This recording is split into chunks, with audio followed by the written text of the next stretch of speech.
exactly 3:11 a.m., her phone buzzed again. Front door opened, but she lives alone. Every night, she checked the locks, every chain, every deadbolt, just to be safe.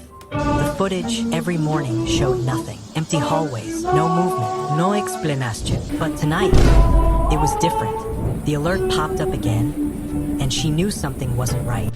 And then, in the mirror, a tall, shadowy figure appeared behind the door, watching her. It moved closer, its face almost pressed against the glass, and she couldn't look away. And then it blinked, and the screen went black.